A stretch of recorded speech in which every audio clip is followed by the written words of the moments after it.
In the last lecture, we have seen some of the excretory products and excretory organs.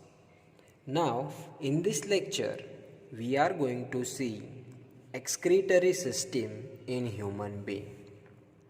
Okay, म्हणजे आपण या लेक्चरला काय बघणार आहे तर ह्युमन बिईंगमध्ये म्हणजेच आपल्यामध्ये एक्सक्रिटरी सिस्टीम कशी आहे आणि ती कशी फंक्शन करते. Okay, so excretory system in the human being. You can C one diagram on your screen. It is excretory system of human being. Okay, म्हणजे तुम्हाला जी डायग्राम दिसते आहे ती ह्युमन एक्सक्रिटरी सिस्टीम आहे. याच्या माध्यमातून आपल्या बॉडीमधला जे काही एक्सक्रिटरी मटेरियल असेल ते बॉडीच्या बाहेरमध्ये टाकलं जातं. The excretory system of human being is mainly consist of pair of kidney, pair of ureter, urinary bladder and urethra. Okay, through this excretory system there is an excretion of metabolic or nitrogenous waste takes place. Okay, म्हणजे ही जी excretory system आहे तुम्ही डायग्राममध्ये with label diagram दिलेली आहे याच्यामध्ये तुम्ही बघू शकताय की ही कशापासून बनलेली आहे तर ती pair of kidney. Pair of kidney म्हणजे दोन किडनीज प्रेझेंट आहेत, एक राईट साईडला एक लेफ्ट साईडला. देन पेअर ऑफ युरेटर, दोन युरेटर आहेत, एका प्रत्येक किडनीमधून एक युरेटर तुम्हाला बाहेर आलेलं दिसणार आहे. त्याच्यानंतर युरिनरी ब्लॅडर अँड युरेथ्रा या ऑर्गन्सपासून एक्सक्रिटरी सिस्टीम बनलेली आहे. आणि या एक्सक्रिटरी सिस्टीमच्या माध्यमातून जे काही नायट्रोजनस वेस्ट आहे, जे काही मेटाबॉलिक वेस्ट आहे ते बॉडीच्या बाहेर टाकलं जातं. Both in males and females it is the same. म्हणजे मेल्समध्ये आणि फिमेल्समध्ये ही एक्सक्रिटरी सिस्टीम एकदम सेम असते. म्हणजे दोघांच्यामध्ये सुद्धा pair of kidney, pair of ureter, urinary bladder आणि युरेथ्रा प्रेझेंट असणार आहे. Only the last part that is called as urethra is longer in the males as compared to females. म्हणजे ही जी एक्सक्रिटरी सिस्टीम सांगितलेली आहे pair of kidney, pair of ureter, urinary bladder and urethra, it is same in male and females, but the size of urethra is longer in the males as compared to the females. हे लक्षात ठेवा students की excretory system कशापासून बनलेली आहे तर pair of kidney, pair of ureter, urinary bladder and urethra हे चार ऑर्गन्स तुम्हाला लक्षातच राहिले पाहिजेत एक्सक्रिटरी सिस्टीमचे. ओके, तर आपण हे वन बाय वन बघणार आहोत. The first organ is called as A pair of kidney. Remember, म्हणजे प्रत्येक वेळी तुम्ही ज्यावेळी एक्सक्रिटरी सिस्टीम एक्सप्लेन करताय त्यावेळी फक्त किडनी तुम्हाला म्हणता येणार नाही. अ पेअर ऑफ किडनी असंच तुम्हाला लेबल द्यावं लागेल. A pair of kidney, the kidneys are dark red and bean shaped. Okay, म्हणजे या किडनीचा कलर कसा आहे तर डार्क रेड कलर तुम्हाला बघायला मिळेल.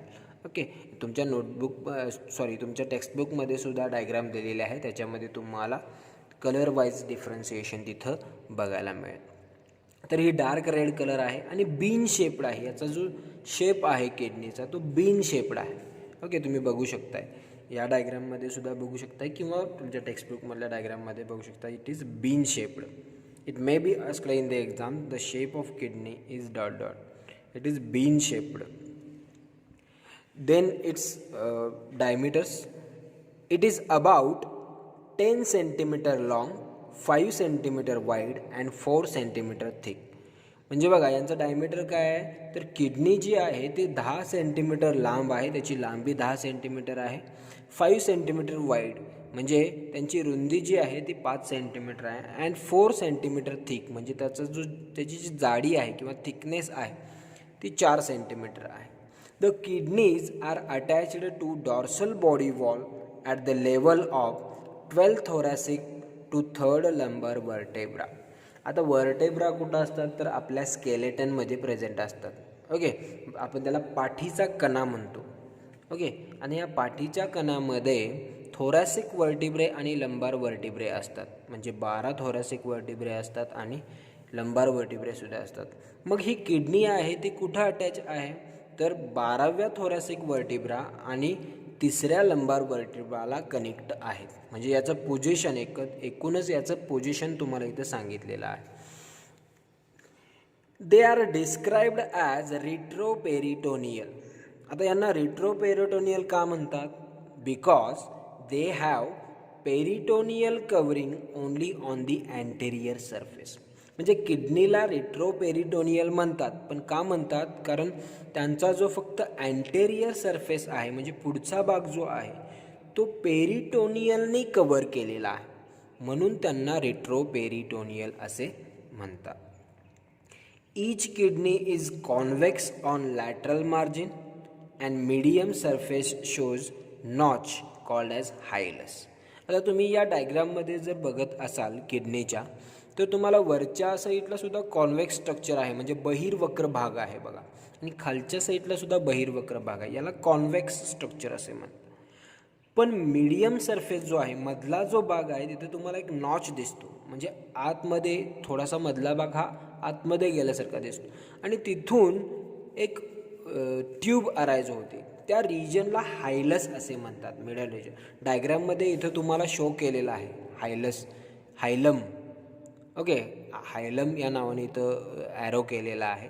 तो जो रिजन आहे त्याला हायलस किंवा हायलम असे म्हणतात. तो नॉच्ड पार्ट आहे या किडनीचा.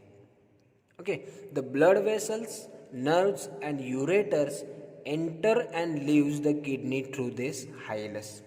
म्हणजे हा जो हायलम आहे किंवा हायलस आहे, तिथून काय काय ओरिजिनेट किंवा म्हणजे तिथून काय काय ओरिजिनेट होतं किंवा एंटर होतं, तर ब्लड वेसल्स आहेत ते इथूनच एंटर होतात किडनीमध्ये आत जाण्यासाठी किंवा बाहेर येण्यासाठी.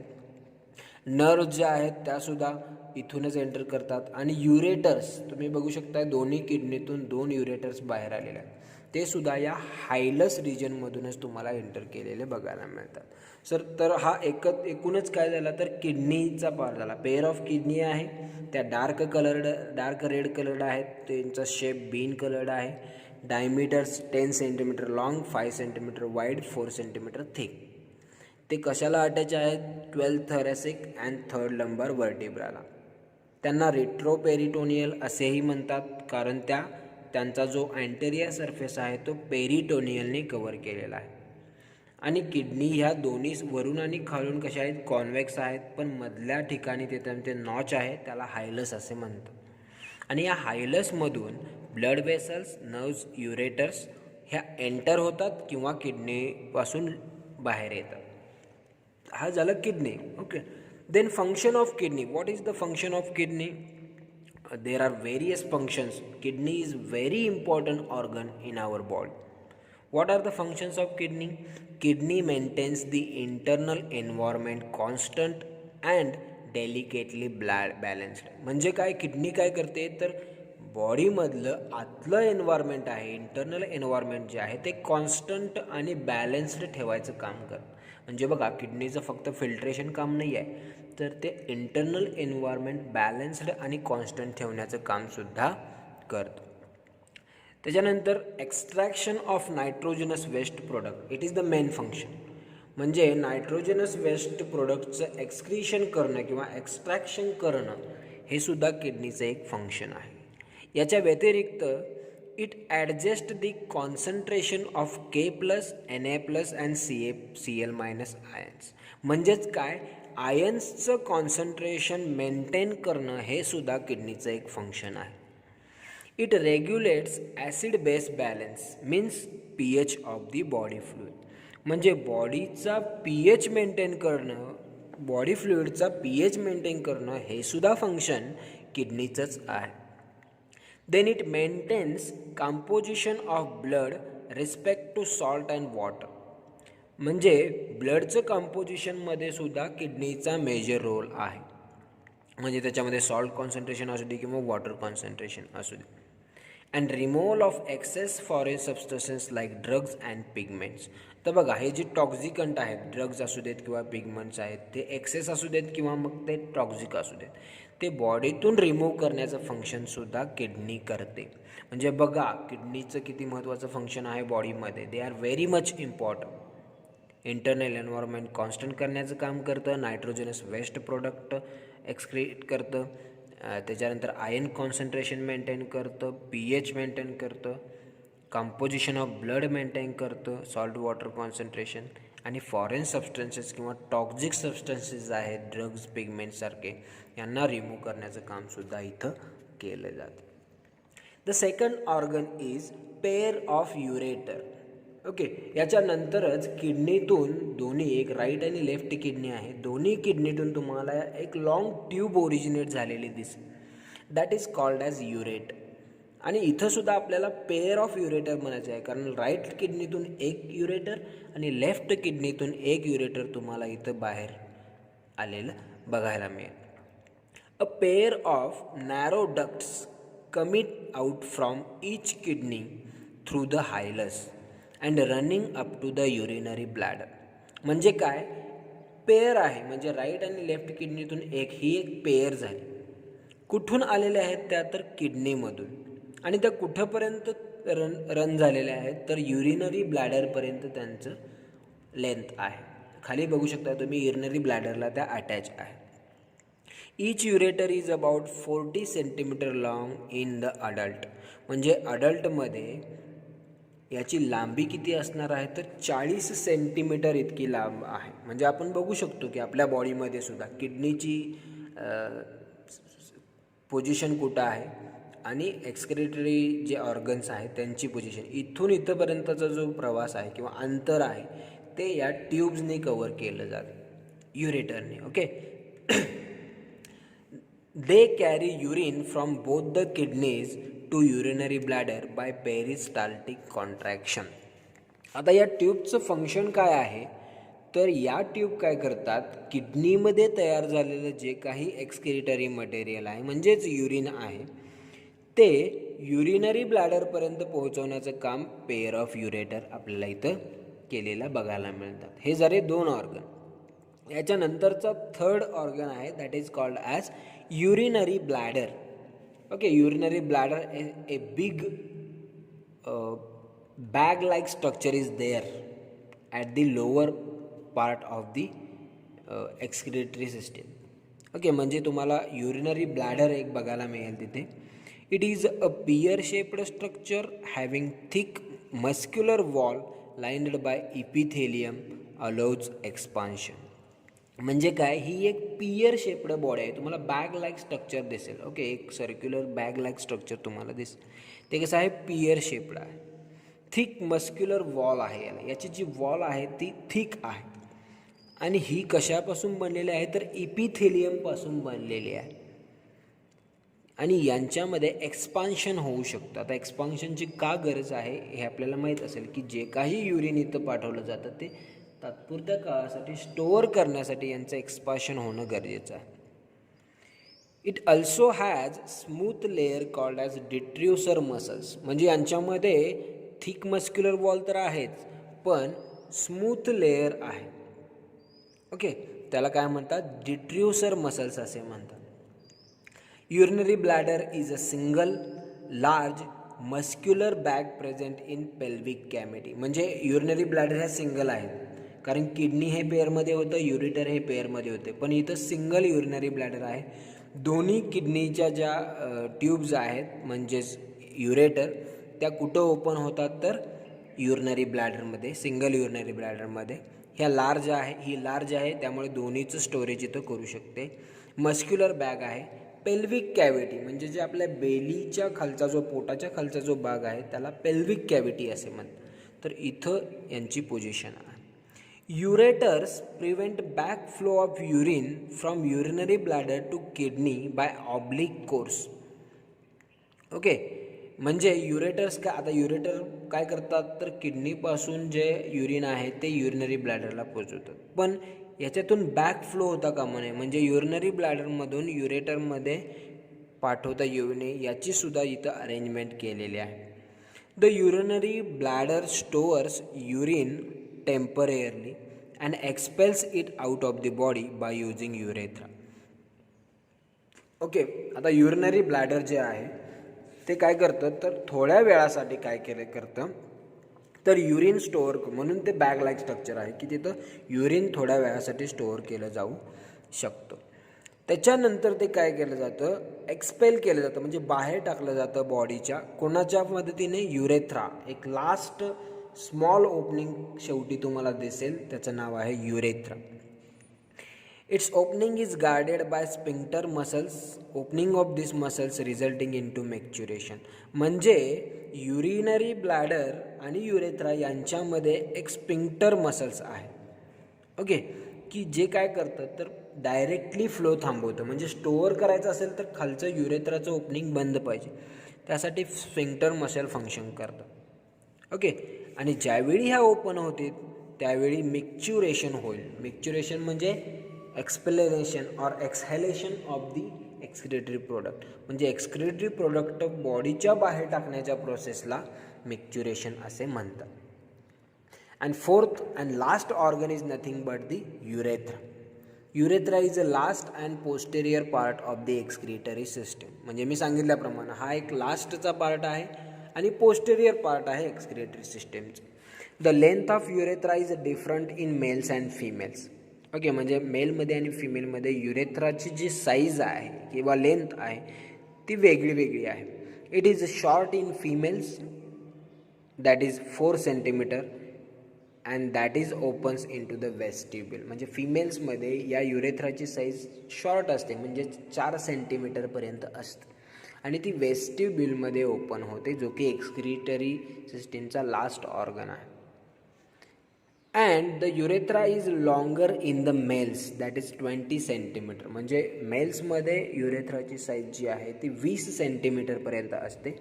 And it opens through the penis. म्हणजे मेलमध्ये जो कॉप्युलेटरी ऑर्गन आहे पेनिस, त्याच्यामध्ये ते ओपन होते. म्हणजे हे जे युरेथ्रा आहेत ते कॉप्युलेटरी ऑर्गनमध्ये ओपन होतात. मग ते फिमेल्समध्ये वेस्टिब्युलमध्ये असू दे किंवा मेल्समध्ये पेनिसमध्ये असू दे. So this is about the excretory system. खूप सोपी सिस्टीम आहे. याच्यामध्ये फक्त 4 ऑर्गन्स आहेत. त्याची डायग्रामसुद्धा सोपी आहे. काही वेळेस डायग्राम तुम्हाला लेबलसोबत विचारली जाते.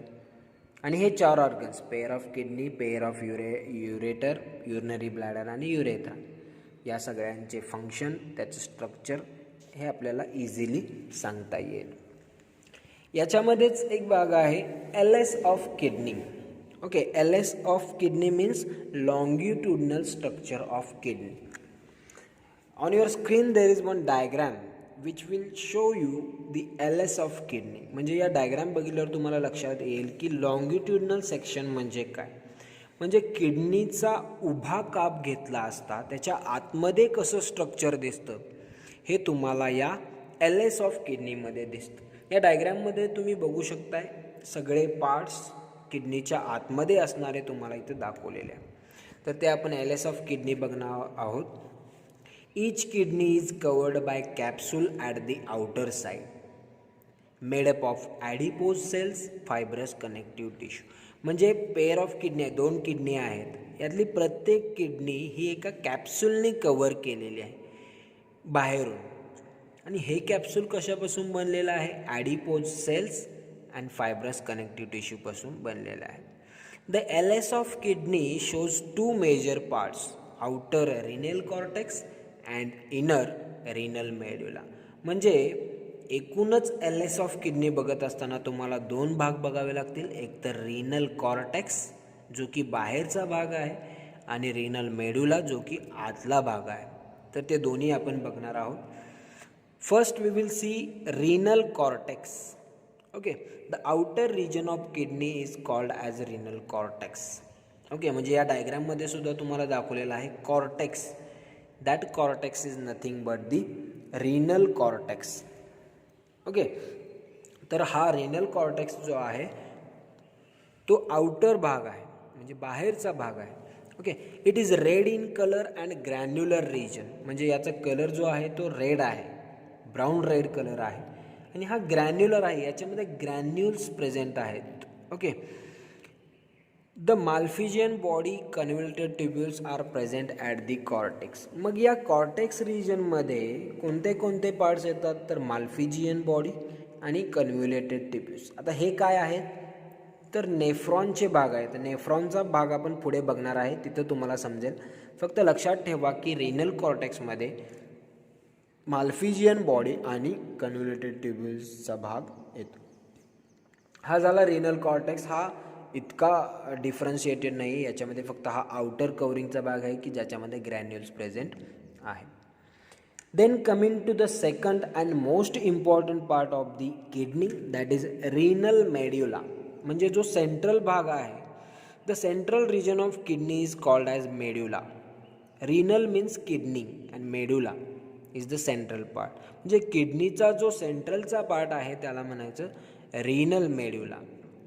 It is lighter in colour. म्हणजे बाहेरच्या कॉर्टेक्सपेक्षा याचा कलर लाईट आहे. Okay. It is divisible in to number of renal pyramids. Okay. म्हणजे या डायग्राममध्ये तुम्हाला बघायला मिळेल की रिनल पिरॅमिड्स तुम्हाला भरपूर दिसतील. Okay. So there are mainly 3 organs which are very much important, generally 4 organs very much important in the renal medulla. Okay.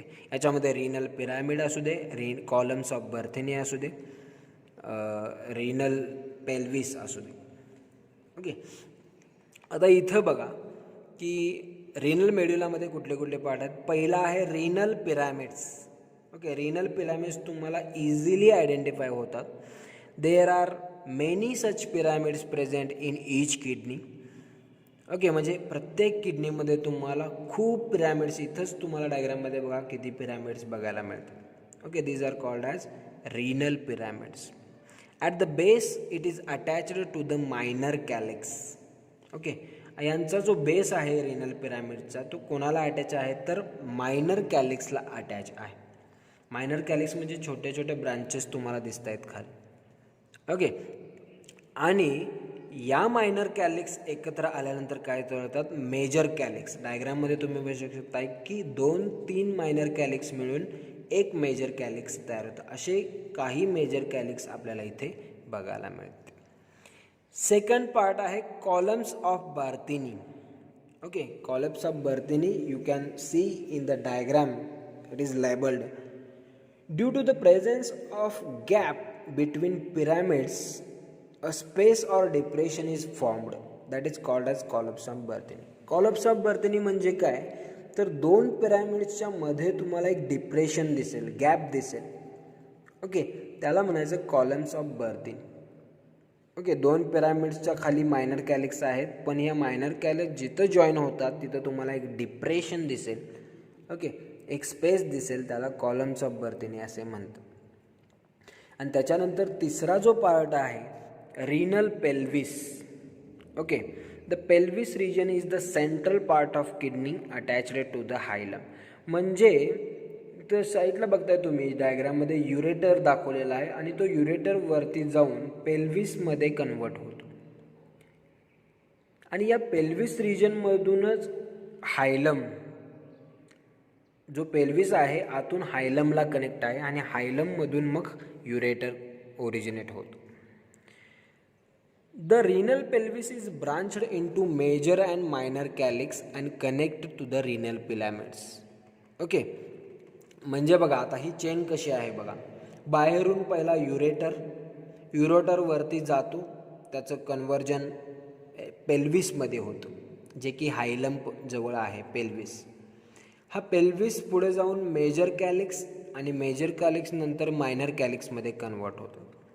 या मायनर कॅलिक्सवरती पिरॅमिड्स प्रेझेंट आहे. ओके. तर ही चेन झाली. म्हणजे पहिल्यांदा ureter, then pelvis, then major calyx, then minor calyx and then renal pyramids. ही एक चेन आहे. अशा प्रकारे ही चेन फंक्शन करत असते. All the urine produced into the nephron collected into the middle pelvis. Such a pelvis at the hilum region opens into the long tube called as ureter. म्हणजे बघा या किडनीमध्ये आता नेफ्रॉन कुठं आहेत तर या पिरॅमिड्समध्ये असतात. ते नेफ्रॉनचं स्ट्रक्चर आपण पुढे बघणार आहे. तर या पिरॅमिड्समध्ये असतात किंवा पिरॅमिड जवळच्या रिजनमध्ये असतात. तर इथं जे काही युरिन तयार केलं जातं ते रिनल पिरॅमिड्समध्ये येतं. रिनल पिरॅमिड्समधून ते मायनर कॅलिक्समध्ये येतं. सगळ्या मायनर कॅलिक्समधून ते सगळ्या मेजर कॅलिक्समध्ये जातं. सगळ्या मेजर कॅलिक्समधून ते कलेक्टिवली रिनल पेल्विसमध्ये येतं. आणि रिनल पेल्विसमधून ज्यावेळी हायलममधून ते बाहेर पडतं त्यावेळी ते युरेटरपर्यंत पोचतं. तर स्टुडंट तुम्ही हे लक्षात ठेवायला पाहिजे की एक्सक्रिशनचा रूट काय आहे, कुठून ते स्टार्ट होतं आणि कुठंपर्यंत जातं. यासाठीच आपण LS ऑफ किडनी बघितलेला आहे. परत एकदा मी सांगतोय, it starts from the urine, it is formed in the nephrons. From nephrons it come to the renal pyramids. From renal pyramid it comes to the minor calyx. From minor calyx it comes to the major calyx. From major calyx it is collected into the pelvis, and from the pelvis it is expelled into the ureter, and from the ureter it goes to the urinary bladder and urethra. तर हा जरा LS of किडनीचा भाग. Okay, this is very simple part of human excretory system, ज्याच्यामध्ये आपण excretory सिस्टीमचे part बघितले, pair of kidney, pair of ureter, urinary bladder आणि urethra. आणि त्याच्यानंतर आपण LS ऑफ किडनी म्हणजेच लॉंगिट्युडिनल स्ट्रक्चर ऑफ किडनीसुद्धा बघितलेला आहे. In the next lecture we are going to see the structure of single nephron. नेफ्रॉनचं स्ट्रक्चर आपण बघणार आहोत. Okay, thank you.